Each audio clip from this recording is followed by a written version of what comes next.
Ladies and gentlemen, welcome back to another SLG Meetup, your host Alvaro. And today I'm super thrilled because we have a very exciting guest and a good friend of mine. His name is Santiago Arana. So let's get him here.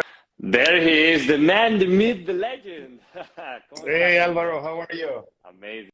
You are one of those legends in the world of real estate that everybody's looking up for. Oh, well, You've been ranked number 6 in the country with over $4 billion worth of real estate sold. And not only that, but being the partner and principal at the agency, which is one of the fastest growing luxury boutique brokerages in the country and in the world. You have a very humble beginning. So I want you to share a little bit about who Santiago Arana was and how you got to where you are today. of course, of course. Well, thanks for the compliments. Thanks for the nice words. And it's always nice to get into the conversation where anything that I've done or anything that is part of my life can be of service to the rest, whoever is watching and is interested to just learn from other people's experiences, because that's what ultimately it is. I learn a lot from other people's success and other people's stories. And, the one thing I always think about is like, how can I get back to those that were nice enough to share their story with me? And, that's me sharing my story with others, and I always put a disclaimer in there that I said, I'm just going to share my experience, with you. That doesn't mean that that's going to work for you or not. It's just me being open and sharing what has worked for me. And hopefully you can pick up one thing out of everything that I might come out of my mouth and is useful to you. That will make me very happy. That's the way how you feel like the energy goes, around and around. It doesn't get stuck in one place. So, I but love that. yes, originally I'm a Bolivian guy. I was born in Bolivia and raised. I lived in Bolivia until I was 23, and coming from a middle class family. Went to college, studied business administration and marketing. Um, when I finished, the studies, I remember the situation in the country in 2002, 2003 in Bolivia wasn't very stable. There was a lot of political conflicts and things were a little difficult in there. So I remember talking to my dad and telling him, hey, probably a good idea if I go and do a master degree, until things calm down a little bit, and then I can come back and add one more thing to my resume, probably get a better job. And, so that thinking was correct. And I applied for a scholarship to do a master degree in finance, and I was able to get it. And the only problem was it was only taught in English and in Hebrew because it was in a kibbutz. And yes, I was raised Catholic. My dad got back in the day a scholarship in a kibbutz in Israel, and I think that he graduated with honors and he contributed to that place in such a way that the people said, "You have a kid?" And he said, "Yes, I have a 1-year-old son." That was in 1981, and they offered him, so when he's old enough, we like to pay for his studies. He just needs to apply and go to the process of a scholarship, and then if he passes, then he can come. And I didn't think they're gonna remember, right? And I was like, I looked at my dad. I'm like, do you think they're gonna remember like 21, 22 years Mm-hmm. later? And sure enough, we went in La Paz to the embassy of Israel, and he walked in and he gave his name, and immediately the guy came out and shake his hand, and they gave me the application, and I went and I studied, and I passed it. And when I passed it, I came back to basically prepare for everything. And they told me, so why you want to take it in Hebrew and English? And I was like, what? They don't have it in Spanish? And Yeah. so that's kind of like, the motivator to learn English.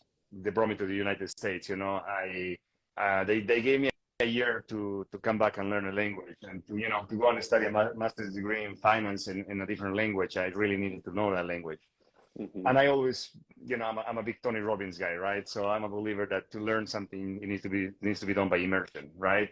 So I decided to, you know, ask around, and I'm talking to my mom. I said, there's got to be someone in the United States that I can go and live with, or can help me find a place. Because if I go to classes in here, I'm gonna get out of the classes 2 hour intense English into speaking Spanish with my friends, girlfriend, family. It's just like, it's not gonna stick.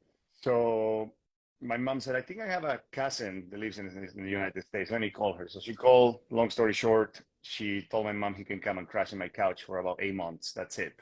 I'll give him breakfast, lunch, dinner, and a couch. I was like, that's good That's enough enough. for me. Yes, I grabbed my bag. I had a suitcase, I remember, and my savings was, they were about $120 at the time.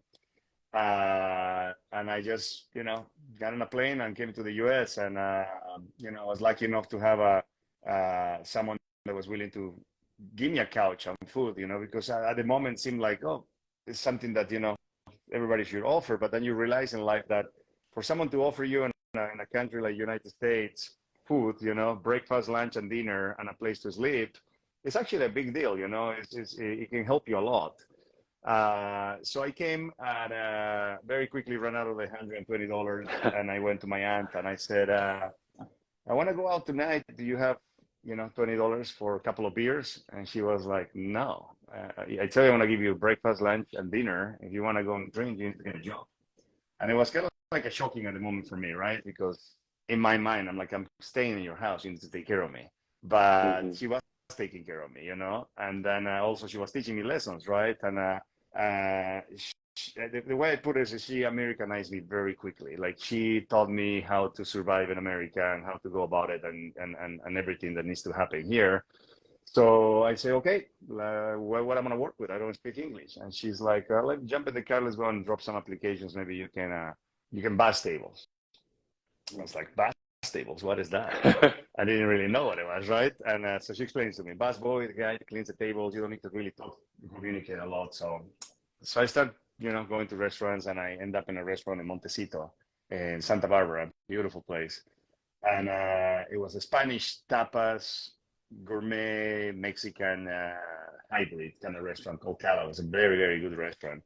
And I remember I went in there and I asked for applications, and it was early enough where actually the general manager was there, and I didn't know he was the general manager. He was a really nice guy from Brazil, and I could feel the accent, so I talked to him a little bit, and he was like, "Where are you from?" I said, "Bolivia." He's like, "Are you looking for a job?" I said, "Yes." "When can you start?" I'm like, "Today." And he's like, "Forget the application. Go and get a blue shirt, button down, and here's an apron, and I'll see you at 5 p.m." And that's how I got my first job in America. I was bussing tables in Santa Barbara in Wow. Montecito. And, what's amazing about talking about life, and, one of the things that I learned very early in my life, my parents taught me, is like, you never know who is in top and who is in the bottom, and life goes around and around. And I learned that from my father, who was at the time a politician, that he would be shaking hands from the guy that cleaned his shoes in the plaza to the waiter to the minister of, security and the president of Bolivia, right? And that's something that I learned very early. You treat everybody the same, and you're kind to everybody, and you do it no expecting something, but you do it because that's the right thing to do, and because life goes around. You never know who's on top and who's in the bottom. And what's amazing about Full Circles is that this gentleman, Andre, who was the general manager for this restaurant for 20 years, gave me this opportunity, and now he works for the agency, and he's an agent that works close to me, and he ended Wow, up look at working at that. the agency Full as a real estate circle. agent. Yeah. So I started working in this place, and it was such a high-end place that I remember waiting tables on Oprah, on Kevin Costner, on Brad Pitt. I remember all these wealthy people from Montecito coming down in their Ferraris and having amazing dinners and having a great time. So while I was doing that, I was going at adult education at night, ESL for free. So I was working as a busboy and then going to school at night. And I picked up English fairly quick. I think in like about 4 months, I was able to communicate, and I was able to, establish a conversation where I went to Andre, the manager, and I said, I'd like to have an opportunity to wait tables, not just bat, right? I can talk to people. I think I can do better. So he gave me that chance, and I started waiting tables, right? And when I was waiting tables, I was talking to all these people, and I kind of like had this, you know, I was never exposed to someone and spending $4,000 for dinner, right? That was not part of my reality. Right. And then when that happened, it kind of like a new reality came into place, right? So I was like, oh, okay, so what is this about, right? And there's these guys parking their Ferraris in the front, coming, spending, dropping $1,000, $2,000 for drinks and dinner. And it kind of awakened a curiosity and a hunger for success and for wanting more and wanting a piece of that, right? So I decided uh, to stay in America, but at the same time also I met my wife, and we started dating, and I there was a lot of reasons why at the time I decided not to go back to Bolivia. I was like, I want to stay a little longer, and the 8 months came up. I moved out of my aunt's house. I actually moved down to LA. And once I came to LA and I decided that I was going to live here, I started thinking about like, okay, so what I'm going to do now? Nothing's wrong with waiting tables, but if I'm going to stay here, I like to do something more established and with potential of growth and all that. So I started to translating all my degrees into the equivalent of what it would be here in English, and it was basically business administration and marketing.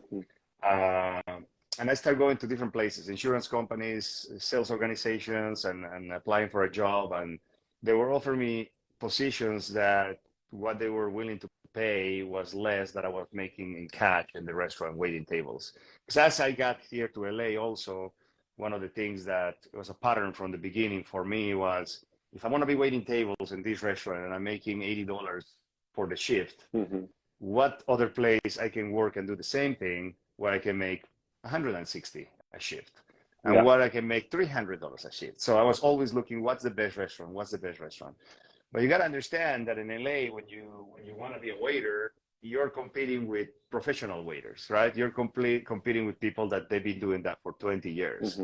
So when you go and drop a resume and you're filling up on what restaurants you work, how was your experience, how many places, and this and that, you're competing with guys that have a career for this, right? So it's a very competitive, difficult thing. What I used to do, because I saw that when someone was dropping a resume in a restaurant, the person normally they will get a hold of those resumes or those applications was the hostess or the host in the front, and a lot of them will not make it to the manager's office. They'll go in the garbage, right? So I figured very quickly, how can I skip that step, right? So I remember knew that what's the time that the manager checks in the restaurant. If it's for the lunch shift, normally he'll come in an hour later.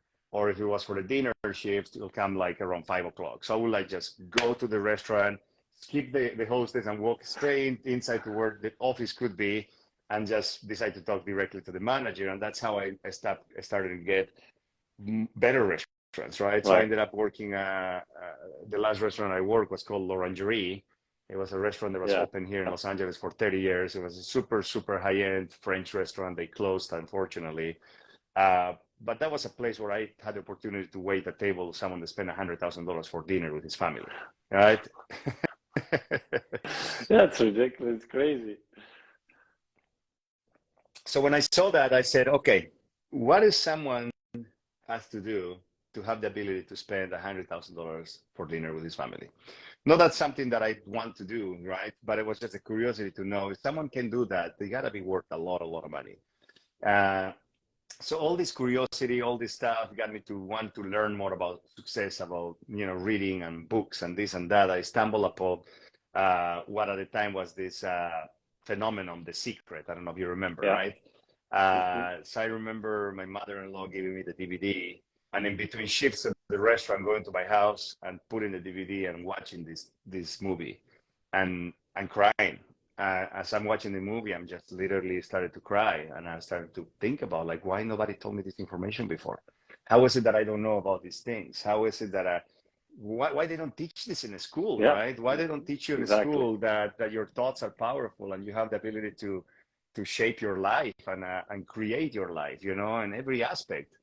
So that curiosity got me to, start devouring this kind of information, and going to, a number of them. I mentioned Tony Robbins. I've done, Esther, the teachings of Abraham Hicks, the law of attraction. And I stumbled upon Think and Grow Rich, which is a book that is in my YouTube channel. And I give courses about it. And I give talks about that book because I read it every year. And I find it to be an incredible manual, not just to becoming rich, but for life. So while I'm applying all this stuff, I decided to, okay, so where can I work that I can, make a living? And my cousin, I remember at the time, he was doing lawns, and I was watching him. I'm like, what do you do? Like, you serve half of the day, you sit on your computer for 3 hours, make $10,000, $15,000. I want to do that. Like, Mhm. can you help me? And he was like, well, I do loans. I'm a mortgage broker. And he says, you need to get a license, right? And with the same license, he says, I think you will be better in real estate. And I was like, what's real estate? I didn't really know what real estate was, right? So he explains to me, and I'm like, okay, well, and he's like, you do better in real estate. This is kind of boring. I'll do it because it's just easy for me. He was a lawyer, and I just sit a few hours and That's close it. a couple loans, and I'm fine, right? But he's like, you have a personality. You need to be in front of people. You're gonna be bored in front of a computer. So with that thought, I got my license, and I got into real estate. And it was 2004, Los Angeles. I joined a company called Keller Williams in Beverly Hmm. Hills, and I started my journey into real estate. And you know, little little did I know that it was going to be a long haul before you start doing really well to spend the ten thousand Yeah, dollars a exactly. dinner, right? So I embarked myself into this journey where I worked in the restaurant business for 4.5 years while I was doing real estate, right? And the reason being, and when I talk to people now, they ask me, what should I do and how you start and all this stuff is a lot of people, they ask me this question, they're from here and they already have, a head start, meaning I didn't go to college here. I didn't go to high school here. I don't have any relatives here. I didn't know anyone, right? So who do you sell a house to, right? You gotta literally go out there and meet Exactly. people. They want to buy or sell houses from scratch. And how do you do that? There's a lot of basics in real estate that, real estate agents apply. It can be cold calling, can be door knocking, sitting open houses, sending letters. I mean, there is basics that you follow in real estate to do generate a business. So I start doing all of them. Cold calling, very quickly, I realized it wasn't for me. If you think my accent is thick right now, you have no Imagine idea for. how my English was in 2004. So that didn't work. But door knocking did work, and sitting open houses work well because I like people. I I really enjoy meeting people. I really enjoy being in front of people and getting to know people, and I just thrive out of the energy of the other people. And me being in front of others is always been fun. So I will engage better, and people feel attracted to hang out and talk and Hmm. wanting to learn. So I started learning the markets really well where I was working. So when that opportunity and someone will come into my open house and walk in there, I'll have the knowledge to have a conversation with them. And also more than anything, which I think is the most important thing, is you bring value, right? Why Right. someone wants to talk to you, why someone wants to engage with you, why someone wants to even entertain doing business with you is because you bring in value, right? You know about the house that is not on the market across the street. You know about dollar per square, how properties are selling for land value. You just kind of know your craft, right? And that's what I say. It's like, yeah, it's good to have a goal. It's good to be motivated. It's good to be, focus on your goals and have this great energy. But you also need to put the work, and you also need to be pragmatic, right? You need to understand that you need to know your shit.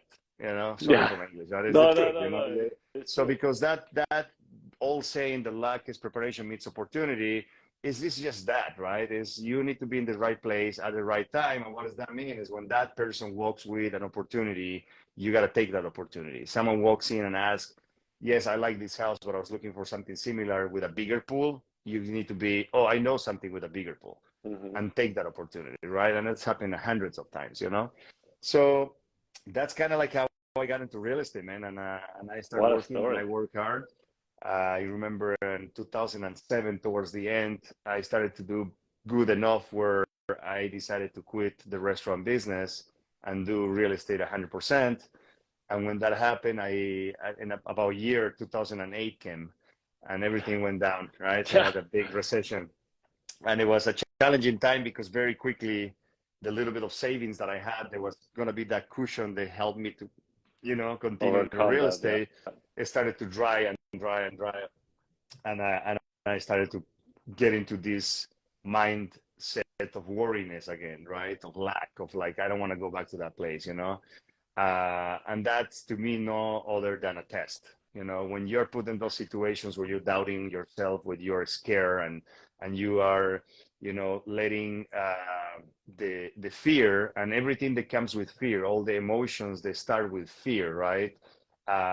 That's when you need to, well, that's when you're tested, basically, right? You're tested of what you're made of, and how persistent you are, and what qualities you have to overcome that. That's nothing more than a test. And I tell you right now, for everyone right now that is having a hard time, because especially if you're in real estate, we all know right now the times are changing a little bit. Real estate is cyclical. It's always going up and always going down. It's cycles, right? And do for many things that have happened in the economy, and COVID and everything, you know, we kind of skipped the cycle, right? We Yeah. went from the 2008-9 bad cycle. It needed to be a good cycle to around 2016-17, and then it needed to go down again, and then we need to go back again. But we never going down, you know, even with COVID. And I thought that during COVID everything was going to go down, and the opposite, it just exploded, Yeah, the right? opposite, exactly. So we're living in a time and a reality that has not, you know, permitted us to go into these normal 7 to 8 year cycles. But now I feel like, you know, we're entering in, or we are in the middle of a little bit of a recession, and there's places like Florida that they're holding it really well for different reasons. But in LA, we're definitely feeling it, and I think that as a company owner nationwide, I'm looking at the numbers that our company is doing, and I know the numbers of other companies, and this is the time when you need to, you know, get ready for the opportunities, because there's nothing more than opportunities. So for all those that you're feeling a little bit nervous, a little bit concerned about the market, about how it's going to, you know, you went from doing X amount of deals to now this amount of deals, and you worry, right? It's normal. That's normal behavior, human behavior. But I think you need to just keep focused, and don't let the fear come in, and dig in your heels and say, this is a test, and I'm going to stick to it.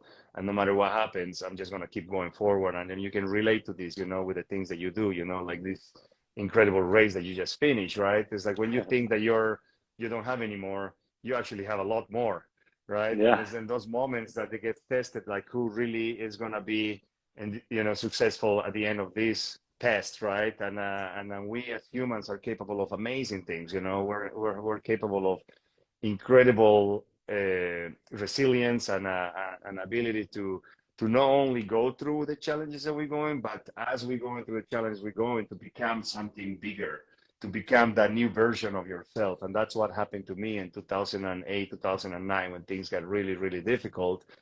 You know, I decided that I was going to go to pick up applications for restaurants again, because I needed to have, you know, by now I had 2 kids, and literally the account was down to $1,000. And in my mind, the only thing that I could do is go to that safety place of the certainty, right? If I go to a restaurant, I'm going to make $200-300 a night again, which is going to help me bring food to the family. But as I was getting out of my car, I remember clearly that moment on Alkini in Venice, about to go into a restaurant to drop an application. There was something inside me, and I just talking about it, I get chills right now. Something inside me said, "What are you doing?" You know, and I remember meeting my other self in that moment. I remember meeting me, that new evolved version of myself, saying, you're not going to do that. You're going to move forward. And if you fall, you're going to fall forward. You're not going to fall backwards. And what you're trying to do right now is to go backwards. And I know you're fearful, and I know you need to provide to a family, but the reality is that you're going to be okay. And you trust that you're going to be okay. And that faith of trust that you're going to be okay attracts the opportunities, the synchronicities, the people in your life that will bring those things, because they need to align with the way how you feel, you know. So in that moment, literally I closed my door, and I went to my favorite neighborhood of LA, and where the most expensive houses were, and I went door knocking for 3 hours. And no, nobody opened the door and gave me a $10 million listing that day. But that energy that I put out there, and that conviction, and that decision that I made to, this is what I'm going to do, it almost makes God, the universe, the source, or anything that you believe in, say, damn, this guy's not going to give up. Just give it to him, you know, like he's just on it, right? So let's just give him, right? And within a few months, in the midst of the recession, I actually started to do really well. And I started to generate more business. And as 2012 came and things started to get better, it just, exponentially got better. I was the guy sitting in open houses Saturday and Sunday when there was nothing happening. So the perception was that I was really busy. And so when things start to happen again, people remember my signs and my name and said, well, he was doing great in the bad times. They just credited him out, right? So that's kind of like the short, quick version of my journey in real estate. And from that point, it's been an amazing ride. I met incredible partners. I partnered up with Mauricio and Billy and the agency partners to grow this company into something that is turning an incredible international, world company. We have now over 90 offices all over the world. Wow. And we're just thrilled to be able to grow and expand all over the world, yet to maintain the boutique, family-oriented kind of business where we wanted to be in all the markets, all the important luxury markets in the world. Mm-hmm. We wanted to be in all the beautiful markets where we actually like to go and spend time too, right? Yeah, exactly. But we also wanted to meet and have partners in all these markets. They have things in common, right? Because you are as good as your partners. And for us, one of the most important things, not only just the numbers and the money, is meeting the right people in the different markets, because when you partner up with the right leader, not just producer, but when you partner up with the right leaders in the different markets, that is basically like you're expanding yourself through those people in the different markets. And they're able to maintain that culture, and they're able to maintain the things that are important for us, which is this family, feel of doing business and being friends with the people that you're actually working with, and grow and help each other. And the collaboration is what makes us stronger. And that's been a great, great thing for us. So we're very happy to see that growing. Obviously, there is growing pains and there's things here and there. But for most part, I mean, now that we have that many offices, we feel that we're able to maintain that. And agents talk about it. And so that's very fulfilling. My friend, what a story. I get chills just hearing your story, and I'm so grateful that you're here with us today, sharing everything that you've gone through to get to where you are today, and so many important lessons that can be taken out of this story.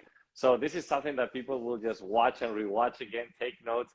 As I was just listening to you, I just connect in so many levels. And that's why a lot of people say that you and I are so similar, because we have a lot of similarities in the way we think and what we've gone through. So we'll go deeper into that conversation at a different time. For now, I just wanted to summarize the concept of the leap of faith.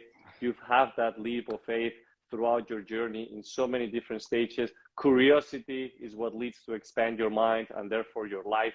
You've stayed curious in moments that you could just stay comfortable with what you were doing, and that curiosity was really helpful. I also love the concept of knowledge is power. Once you had that opportunity, because of your knowledge, you were able to reach that power. And right now, as you mentioned, collaboration is the name of the game. Surrounding yourself with the right people is what will make you grow in the right direction way faster than if you're just going alone. And you're enjoying the journey as well. So look, we can definitely talk a lot about things, but I want to just touch base on something that is very interesting and from the outside that really differentiates you from everyone else that I've seen and met in this luxury real estate industry, which is your mindset.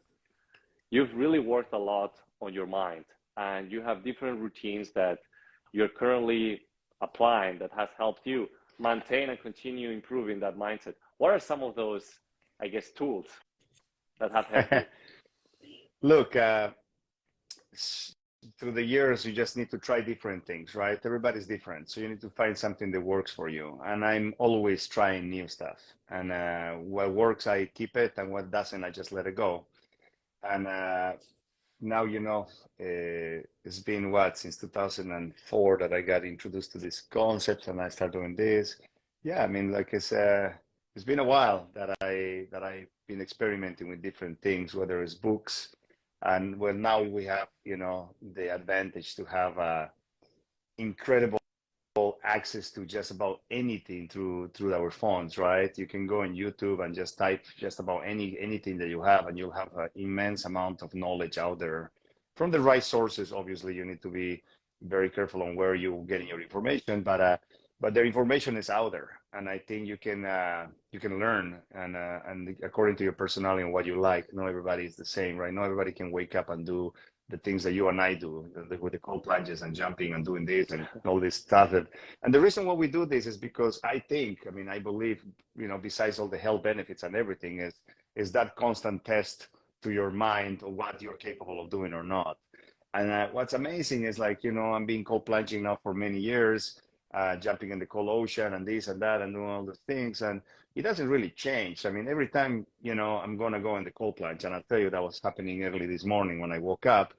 You don't become a pro. I mean, yes, you get used to it and it's easier, but every time that you're about to dip into this 39-degree water, your mind is trying to give you every single excuse that is possible. Like it's just so crazy, the things that come in your mind that you start think about it, like that they want to sabotage you, right? Because that's what the mind does, right? Is trying to survive, right? For many years, basically, that's what's been doing. It's like you are going survival mode, and that's how you're genetically, predisposed. But having the ability to kind of stand up and say, no, I'm the boss. I'm the boss here, and I'm gonna tell you what you're gonna do. And you know this more than anyone. It makes it a game, Like I know. I mean, when I go in winter in the ocean here in LA, which is cold, it's not as cold as a cold plunge, but it's pretty cold. And the ocean also adds another challenge, right? You have big waves that hit you. Exactly. And so every time I'm walking into the ocean, thoughts that come to my mind like, what if there's a shark there? Because actually there are sharks here. I surf too, and I saw sharks a couple of times. So what about the sharks? What about the stingrays? Right, step on one once too. So they're actually there. What if you get sick and you have important stuff to do next week? You can't afford to get sick. The water is dirty. There's just all these things come in your mind. It's like about 1,000 per minute. And you just need to have the ability to go in there, take a deep breath, and say, "I understand you're trying to survive, but I'm gonna get in the water. That's what we're going to do, and it's going to be great." And they just jump in the water, right? And the amazing thing is every time you come out of that cold plunge, every time you come out of the cold water in the ocean, you have this incredible high for life. You feel so good. And every time you come out, or I at least come out, and I'm like, oh, this is what I do it.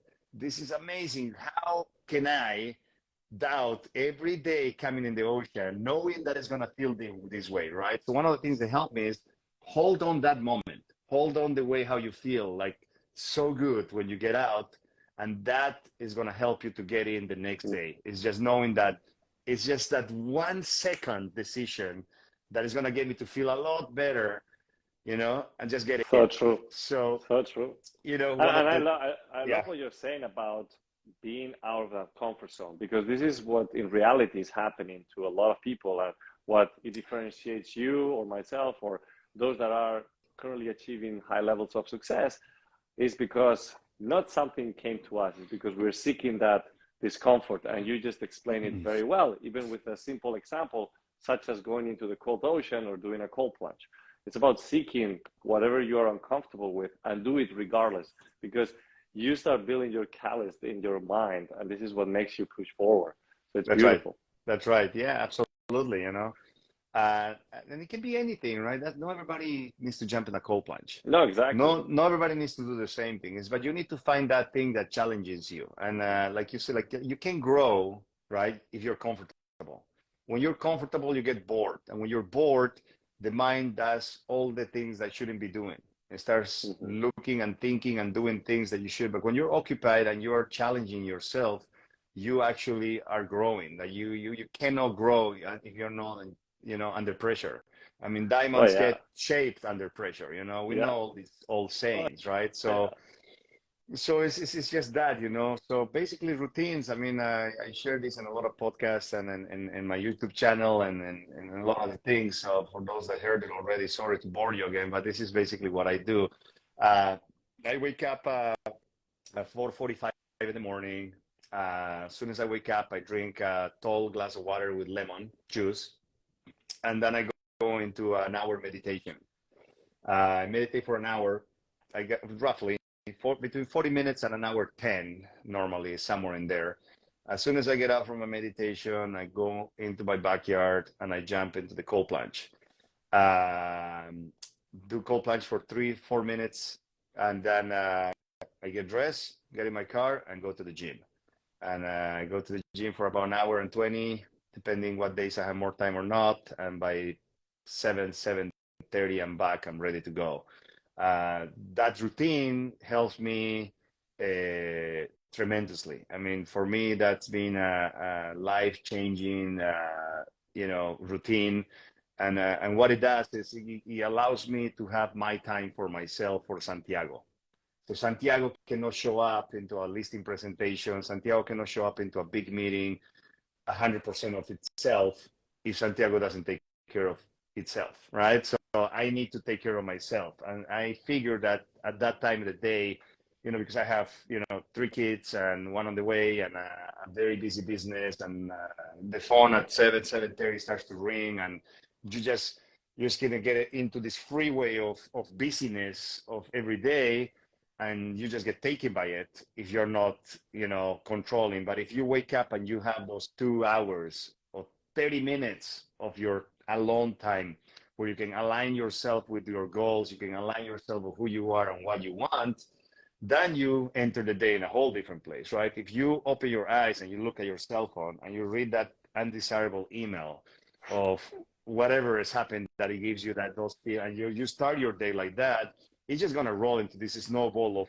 bad experiences or undesirable events or everything, because you're starting, your minds come from a place where you're like, your subconscious mind was creating into a world where, well, again, you go back to your familiar thoughts and feelings of everything that you were feeling the day before, because we think and feel 80 or 85% of the same thoughts that we thought the day before. So we just get into this wheel that never stops.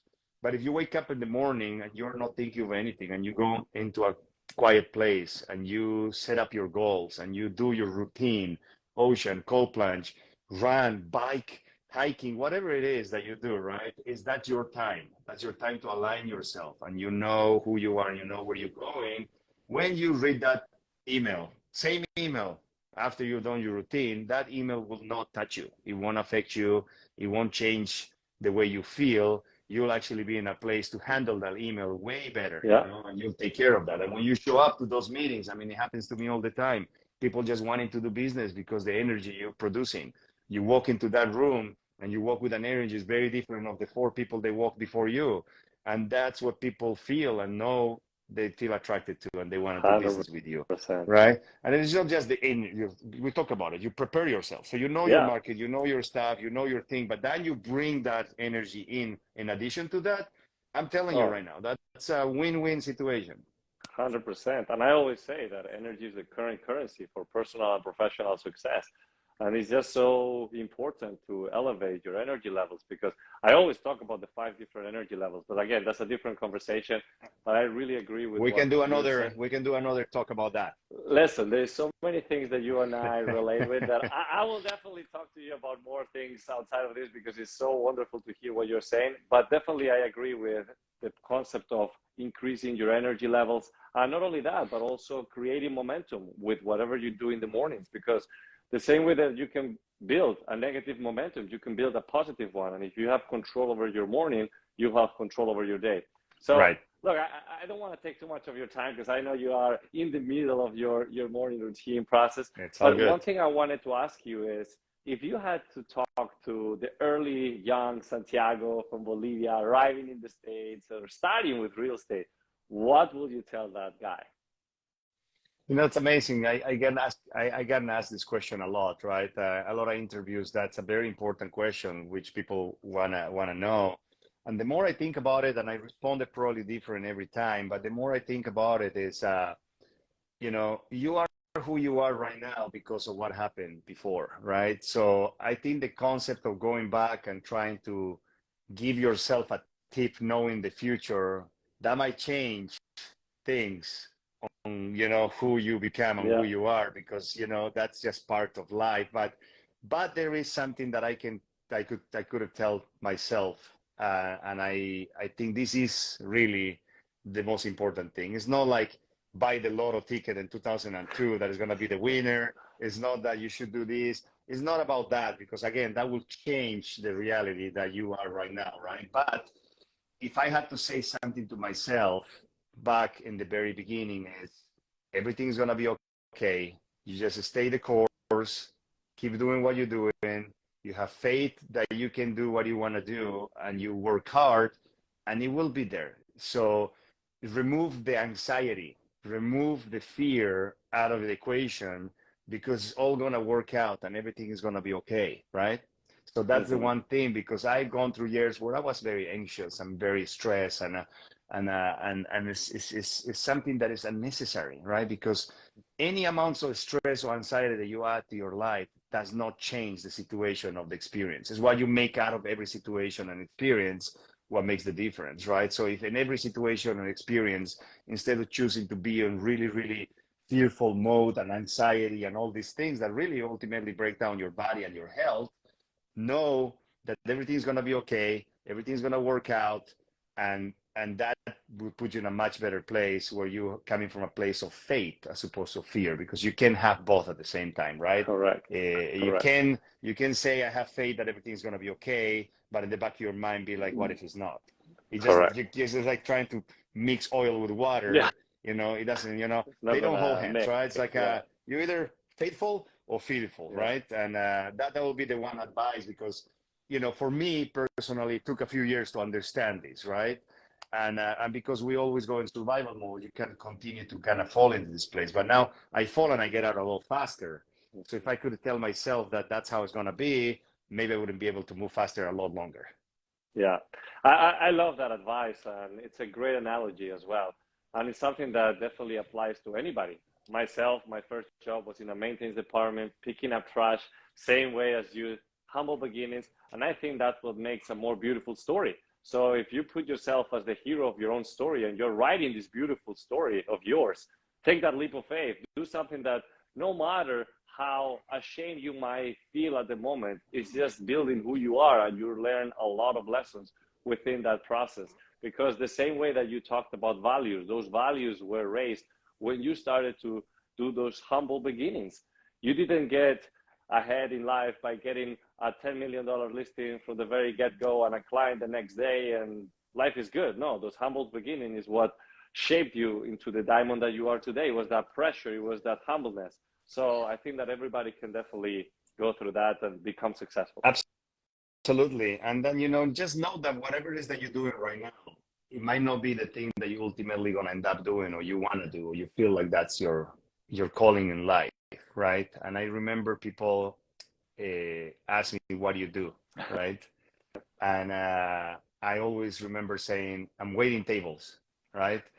Because if you really think about, you got to pay attention to the things that come out of your mouth, because everything that comes out of your mouth, you're hearing it. And even though you don't think you're hearing, and it sounds something so simple, everything that you're hearing yourself saying is going into your subconscious mind. Your subconscious mind is like the farm, and your mind is like the farmer. The farmer controls what goes in the land, which is the subconscious mind, right? How much water you put into the crops, what kind of crops are you planting, what kind of, so that's just the way I like to explain it is like it's a farm, huge farm, a lot bigger than the farmer, right? And that huge farm is your subconscious mind.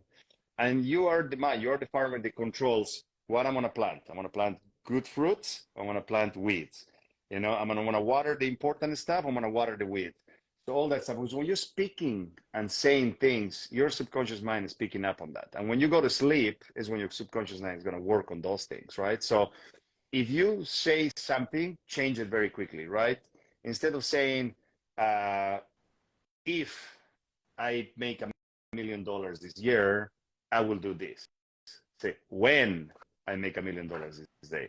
And I know it sounds very simple, but it's just like golf, right? When you're golfing, and I'm not a golfer, but I know, what it takes to play good golf. So if you're golfing, you don't go out there and make a gigantic change for the ball to land in this place. You just need to shift millimeters that in the distance become, meters. So these little changes of how you speak of yourself, how you speak, everything that comes out of your mouth, you gotta be careful. So what is the difference of saying, so what do you do for a living? I'm waiting tables, or I am a waiter, right? Yeah. Now, yeah. If you're a waiter because that's your profession and you love it, fantastic. There's nothing wrong with it. I love that. for me at the moment was just something that I know that I was doing temporarily, that was going to get me to the next thing and to the next thing and to the next thing. But it was very important to make it very clear to myself that it was temporary. And the way for me to know that it was temporary is I am waiting tables at the moment. Right? You know, it is so amazing because self-awareness is one of the most powerful things that you can ever have in life. Once you are aware of what you're saying, of what you're doing, and how you're thinking, you can make adjustments. A lot of things that happen nowadays is that we are going through life so fast that we don't even take a moment to have that self-awareness. So I think that what you're doing in the mornings with that meditation is something that is helpful to be present and to really be self-aware. And that's when you can start making those changes. And as you mentioned, I love that analogy because I've never seen that analogy of like the farmer and the thing is like really cool. I always say that everything happens twice, you know, everything happens twice, first in your mind and then in reality. But again, different topics, but I love the concept of the mind. It's really powerful. So just wanted to wrap this up with a quick question that we ask all of our guests. And I'm curious to know your answer about what is the true definition of luxury for you? The true definition of luxury to me is, you know, having the ability to enjoy something, you know, to the maximum potential, whether it's an experience, whether it's a product. Luxury is that allows you to be yourself, to enjoy that situation or that product to the point that you don't need anything else. Right? If you're driving a car and you're having that experience at that moment and you just, I don't need to drive anything else but this car, that's luxury. And that doesn't have to be a Ferrari. It could be just anything that you feel that way, right? So for me, I think that the luxury is having the ability to enjoy something without having to think about what's next. I love that. I love it. It's the feeling, right? Is that feeling, is that walking, you know, and then obviously, you know, applying to what I do is like when you walk into that house, right, that it has just everything and you walk in that place and you just, wow, right? You feel it. You feel it. You feel it, like, right? You feel like, it's like, I don't need anything else. You know, it's got everything, right? Or when you go to that hotel or destination and you just, from the moment that you walk in, the way how they treat you, the way how they talk to you, you walk in the room and the warm towel to wash your hands, to the, you know, when they know you, the drink that you like, it's all about the way how you feel, right? The luxury is the way how you feel in that moment, how the hoteliers make you feel when you walk in that hotel, how the car makers make you feel when you sit in that Ferrari and it smells the leather, you know, is the way how you feel that delivers, you know, the ultimate feeling of luxury. Thank you, my friend, for your time. No, I appreciate thank you.